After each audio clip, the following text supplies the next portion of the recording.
সামনে আন, কোশ্চেন দেখে অ্যান্সার দাও। এই কোশ্চেন নিয়ে সামনে নিয়ে আসেন। এটা বের কর।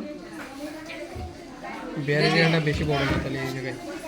একটা করে কোশ্চেন মিলাবে, সব কোশ্চেনের জন্য অ্যান্সার হ্যাঁ, দাও। শোন, একটা শোন। প্রশ্ন বলা। First anatomical position ball. Group for inferior vena cava lies posteriorly and directed vertically downwards. Right lobe of liver is higher than the left lobe and large. তারপর fossa for gallbladder lies inferiorly and directed downward, backward and to the left. Downward, backward to the left. Okay, তিনটে বললি না।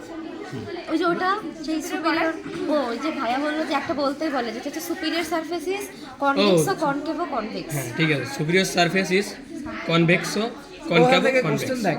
এই হ্যাঁ ঠিক আছে। দিদি ওখান থেকে কোশ্চেন দেখ। আরে এন্টেরিয়র সারফেসটা আসছে তোর কনভেক্স আর পোস্টেরিয়র সারফেসটা ফিলার, এটাও বলতে পারছিস। এবার রাইট রিলেশনশিপ। কি রে এত ই নেই জাজ নাকি? অনেক জাজ। এবার বলে রাইটের relationship under surface of the diaphragm থাকবে আর এই গা বরাবর, এবং থাকবে আমাদের সাথে 11 রিপস, এবং এবার 8 নাম্বার রিপস পর্যন্ত আমাদের লাং এক্সটেন্ড করবে এবং 10 নাম্বার রিপস পর্যন্ত কষ্ট ডায়াফ্রামটি রিসেস দেখি শো বলছে নাকি দেখ। Show relationship right. এটা না দেখাতে বলছে, এটা সমস্যা নেই, এভাবে দেখাবি। দেখাবো। এটা দেখাই দাও। তারপরে কোশ্চেন বল। এবার কি আছে? পরে question ball. Show surface border and lobe. হ্যাঁ সারফেস বর্ডার, এটা ইনফিরিয়র শার্প বর্ডার, ঠিক আছে। এটা এন্টেরিয়র সারফেস, যাই হোক ডায়াফ্রামের একটু পরে সুপিরিয়র সারফেস, এটা পোস্টেরিয়র সারফেস, এটা ইনফিরিয়র সারফেস, ঠিক আছে। আর এটা রাইট ল্যাটারাল সারফেস। আচ্ছা ঠিক আছে, তাহলে আর কি নিচে আছে। Border sharp inferior border. একটা তো বড়। তারপরে লোকগুলো ভাগ কর। লোব দেখা ফিজিওলজিক্যাল এবং অ্যানাটমিক্যাল। অ্যানাটমিক্যাল লোব আছে 4টা, ঠিক আছে। রাইট লোব, অ্যানাটমিক্যাল লোব ভাগ করবো কিভাবে? আমরা ফ্যালসিফার্ম লিগামেন্টে ভাগ করবো। ফ্যালসিফার্ম লিগামেন্ট এবং এই পাশে আসছেন তোর এই দুইটা লিগামেন্টাম টেরিস হেপাটিস আর আছেন লিগামেন্টাম ভেনোসাম। তাহলে রাইট লোব, লেফট লোব এবং তোর এই যে কোয়াড্রেট লোব উপরে থাকবে, কোয়াড্রেট নিচে কোয়াড্রেট। হ্যাঁ এইচ শেপ ও ফিচার, আলাদা করে আর বলে নাই। এই তো এইচ শেপ ফিচার। আমরা তো অ্যান্টেরিয়র সারফেস। হয়তো হাইলাম আছে কিন্তু তোর কানেক্ট করতেছে কমিশনাল। আচ্ছা ঠিক আছে। এবার ফিজিওলজিক্যাল লোব আমরা ভাগ করবো কিভাবে? ফিজিওলজিক্যাল লোব হবে হচ্ছে তোর group for inferior vena cava আর আছে সিস্টিক লস। এভাবে যদি আমরা একটা লাইন টানি, লাইনটার নাম হচ্ছে ক্যান্টিলাইস লাইন, তাহলে রাইটে থাকবে রাইট লোব, লেফটে থাকবে লেফট লোব। এখন আমাদের ফিজিওলজিক্যাল লোব আমরা কীভাবে আসলে ভাগ করলাম, কেন ভাগ করলাম? কারণ কি এর আলাদা সেগমেন্টাল সাপ্লাই, ঠিক আছে। যে আমি এই পাশে এটা রাইট বাইল ডাক, রাইট হেপাটিক আর্টারি, এটার ক্ষেত্রে লেফট বাইল ডাক, লেফট হেপাটিক আর্টারি, আলাদা আলাদা ড্রেনেজ এবং আলাদা আলাদা সাপ্লাই, এই জন্য আমরা ফিজিওলজিক্যাল লোবে ভাগ করলাম। হ্যাঁ তারপরে কোশ্চেন বল। এরপরে divide ligament of liver. Divide ligament, ওই যে ট্রু লিগামেন্ট, ফলস লিগামেন্ট। আর ফলস লিগামেন্টের মধ্যে কী হবে? ফ্যালসিফার্ম লিগামেন্ট। তারপরে আপার layer of coronary ligament, lower layer of coronary ligament, এটা রাইট ট্রায়াঙ্গুলার লিগামেন্ট। আর এটা পোস্ট আর আছে লেফট ট্রায়াঙ্গুলার লিগামেন্ট। এবার আর একটা আছে কিন্তু এই জায়গায় থাকবে লেজার ওমেন্টাম, এই জায়গায় থাকবে, ঠিক আছে। দেখা যাচ্ছে কি? দেখা যায় না, ওটা এইভাবে দেখা দিচ্ছে লেজার ওমেন্টাম। এটাই লেজার ওমেন্টাম। না না, লেজার ওমেন্টাম কিন্তু পুরোটা হেপাটিসের সাথে থাকে। ওই তো এইভাবে থাকে, তুই দেখবি বই আছে। এটা কি এই জিনিসটা কি? ওটা কি ছিল জানি? বলবে না লেজার ওমেন্টাম, এটাই লেজার ওমেন্টাম তো। আচ্ছা লাগা লেজার ওমেন্টাম। যদি তোরে বলে এটা লেজার মোমেন্টাম তাহলে বলবি লিগামেন্টাম ভেনোসাম। আরে একটা তো তাই হবে। তো, আরে লিগামেন্টাম ভেনোস আমি বলি, এনে লেজার ওমেন্টাম বলার দরকার। এই পরে বল কি আছে বিয়ার এরিয়া অ্যান্ড ট্রু লিগামেন্ট দিতে বল। এই যে বেয়ার এরিয়া এইটা, আর এটা তো জানিস এর মানে বাউন্ডারি, সেটার বলবো। এবার ট্রু লিগামেন্ট আসছেন তোর লিগামেন্টাম টেরিস হেপাটিস, এটা রাউন্ড লিগামেন্টও বলতে পারিস। এটা হচ্ছে কার রেমন্যান্ট? লেফট আম্বিলিকাল ভেইনের রেমন্যান্ট। আর লিগামেন্টাম ভেনোসাম, এটা হচ্ছে ডাক্টাস ভেনোসাসের রেমন্যান্ট। এটা ট্রু লিগামেন্ট আর ফলস লিগামেন্ট। ট্রু লিগামেন্ট কেন বলছি? কারণ এটা ফিটাল স্ট্রাকচারেই রিপ্রেজেন্ট করে। ফলস কারণ ওইটা হচ্ছে অ্যাকচুয়ালি পেরিটোনিয়াল ফোর্স ছাড়া আর কিছুই না। আর কি তা বেয়ার এরিয়া বাউন্ডারি, এটা হচ্ছে upper layer of coronary ligament superiorly, inferiorly lower layer of coronary ligament. রাইটে থাকবে আছে রাইট ট্রায়াঙ্গুলার আর লেফটে থাকবে আছে right edge of inferior vena cava. Peritoneal relationship and identify. Peritoneal relationship না, ওটা ভালো করে পড় দি। Reflection. Oh sorry, trace peritoneal reflection and এটা পারিস? এটা মরিসন স্পাউস কিন্তু মনে হয় না। নিকিতা সকালে বললো যে এটা হচ্ছে কিন্তু তুই যদি শোন রাইট সাইডে যদি ট্রেস করিস, কর্নারি লিগামেন্টে ট্রেস করতে পারে। যদি রাইট সাইড দিয়ে ট্রেস করিস তাহলে এটা কন্টিনিউয়াস করবে আসছেন তোর ইসের সাথে, right triangular. Right triangular ligament. আবার লেফট সাইডে যদি আপারে ট্রেস করিস তাহলে এটা আছে এটা হচ্ছে তোর এই ফ্যালসিফার্ম লিগামেন্টের ল্যাটার এই মানে রাইট লেয়ারের সাথে কন্টিনিউয়াস করবে। আর এটা ইনফিরিয়রলি যদি ই করিস নিচের দিকে যদি ট্রেস করিস তাহলে এটা তোর ই করবে তোর এসের সাথে, হ্যাঁ তোর ইনফিরিয়র ভেনে কাবা রাইট এজের সাথে। ঠিক আছে, এবার বুঝতে পেরেছিস কথা?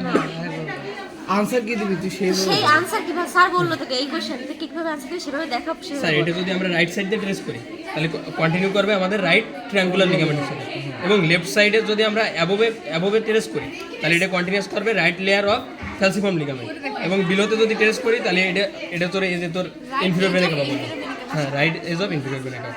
এবার যদি লেফট সাইডটা যদি আমরা ট্রেস করতে চাই এটা থেকে এই ধারে কর্নার লিগামেন্টের জন্য দাঁড়া বলতে গেলে,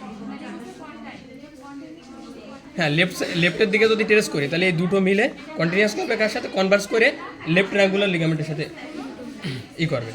আর যদি রাইটে ট্রেস করিস তাহলে এটা রাইট লেয়ার করিল আর এটা লেফট লেয়ার অফ ফ্যালসিফর্ম লিগামেন্ট, আর এর নিচে হচ্ছে লিগামেন্ট কোন দুটো নিচে এটা কি? কেন এই দুটো লেয়ারই তো যাবে, যাই এই তো তোর ট্রায়াঙ্গুলার লিগামেন্ট তৈরি করতেছে নাকি?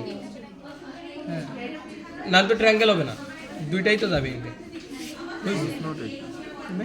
দুইটার আলাদা কোনো নাম নেই। এটা আবার বল হ্যাঁ একটা এরই দুটো রিফ্লেকশন অফ দা এখানে এতে যায় কোন লিগামেন্ট এটা লেফট ট্রায়াঙ্গুলার লিগামেন্ট, দুইটা লেয়ার এটা লেয়ার যায় লেফট ট্রায়াঙ্গুলার লিগামেন্টের সাথে মানে কন্টিনিউয়াস করে, বুঝছিস? আর এটা তুই বইয়ে পাবি তুই। এই পাশেরটা বল, নিচেরটা।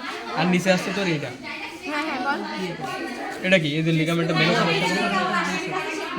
আর কি বল এই এটা বল, এবার কোন ধরনের টিস্যু বল, এটা কোন ধরনের টিস্যু দাঁড়া দাঁড়া বল?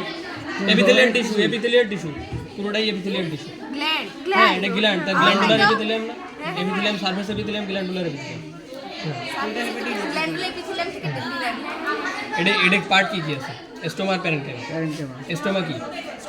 কানেক্টিভ সাপোর্টিং কানেক্টিভ, প্যারেনকাইমা কি? প্যারেনকাইমা গ্ল্যান্ড যেটা মেইন আসছে কেন টিস্যুটাই আসছে কেন? আর এটা ফিটাসে কেন বড় থাকে? হেমোপয়েটিক অর্গান ফিটালের ক্ষেত্রে হেমোপয়েটিক অর্গান একটা কারণ, কিন্তু এটা মেজর কারণ না, আরেকটা কারণ আছে এটা বল। ফিটাল সার্কুলেশনের সময় কিছু ব্লাড লিভারে প্রতিবারই কিছু ব্লাড লিভারে চলে যায়, এই জন্য এটা বল। তারপর আর কি কি আছে বল portal vein in torso. Development কি? আরে পোর্টাল ভেইন ইন টর্সো না না এটা কেন করছিস লিগামেন্ট নাকি অনেক প্রিয় জিনিস না এর বাইরে থাকলেও ধরে সত্যি কথা বল বল ওজন তো মার্ক তো কাটে হেপাটিক বার্ড আরে বাড় আসছে আরে এন্ডোডার্মা ফোরগাট শেষ। ওই প্যারেনকাইমাই ডেভেলপ করে, আর বাকিটা বাকিটা মেসোডার্ম সারাউন্ডিং মেসোডার্ম। এই একটু পজ করতে বল এই জায়গা থাকবে ইসোফেজিয়াল ইমপ্রেশন, আর এই পুরোটা জুড়ে গ্যাস্ট্রিক ইমপ্রেশন। এটা আছে টিউবারোমেন্টালি, ঠিক আছে, বা ওমেন্টাল টিউবারোসিটি। আর এটারে বলবো পাইলোরিক ইমপ্রেশন। তুই একসাথে গ্যাস্ট্রিক ইমপ্রেশন বলতে পারিস, কারণ পাইলোরাস তো গ্যাস্ট্রিক ইমপ্রেশন। আর এটা আছে কোলিক ইমপ্রেশন। এটা ফসাফার গলব্লাডার, তাহলে এই নসটারে আমরা কি বলি? সিস্টিক নস। আর এই জায়গা থাকবে হচ্ছে তোর সেকেন্ড পার্ট অফ ডিউটেনাম, ঠিক আছে, হ্যাঁ সেকেন্ড পার্ট অফ ডিউটেনাম। তার উপরে আর এই জায়গা থাকবে আছে রাইট কিডনি, ঠিক আছে। আর এই যে তুই বেয়ার এরিয়া দেখলি না, এটার আছে এই জায়গায় থাকে আসছেন তোর রাইট সুপ্রারেনাল। হ্যাঁ, আর এর বেয়ার এরিয়ার সাথে রিলেশনে কি থাকে? বেয়ার এরিয়ায় পুরোটাই ডায়াফ্রামের কন্ট্যাক্টে থাকে, পুরো বেয়ার এরিয়া। যে অ্যানাস্টোমোসিস হয় না হ্যাঁ, এর জায়গায় আরেকটা পোর্টোকেবাল অ্যানাস্টোমোসিস হবে। এটা রাইট ইম্পর্টেন্সটা হলো পোর্টোকেবাল অ্যানাস্টোমোসিস হবে। Upper superior coronary ligament, inferior coronary video ভিতর দেখাস ভিডিও শেষ, আর কিছু এবার হাইলামে কি কি পাস করে, কি কি বের হয়? হাইলামের লিভারের গেটওয়ে বলা হয়, ঠিক আছে। তো হাইলামদের ঢুকবে কি আমাদের হেপাটিক দাঁড়া আরে ই ফলো করতে, হেপাটিক পোর্টাল বেইন ঢুকবে, ঠিক আছে। ভিএডি পোর্টাল বেইন, হেপাটিক আর্টারি, আর সেকেন্ড বাইল ডাক্ট। এবার বাইল ডাক্ট বের হবে আর লিম্ফেটিক বের হবে, বাকি সব ঢুকবে শেষ। কিন্তু হেপাটিক বেইন কিন্তু ঢুকবে না, ওর ভিতরে ফর্মেশন হয়, ঠিক আছে, বুঝেছিস? আর কি কারণ গ্লিসান্স ক্যাপসুল থাকে, ক্যাপসুল থাকে তাই ঠিক আছে। করবে পোর্টাল ভেইন ইন টর্সো। এটা তো টর্সো এটা না, পোর্টাল বেইন এটাই দেখানো যাবে, ওটা নেক অফ দ্য প্যানক্রিয়াসের পিছনে দেখাই দিবি পোর্টাল বেইন শেষ। আর নাম্বার 2 ভার্টিব্রা লেভেলে থাকে, নাম্বার 2 ভার্টিব্রাল ফর্মেশন হবে ওখানে, হ্যাঁ ফর্মেশন হচ্ছে ওখানে কমেন্টস তারপর শেষ শেষ। আরেকটা আছে লিভারে দেখানো এটা স্কেলেটনের দেখানোটাও ভিডিও করে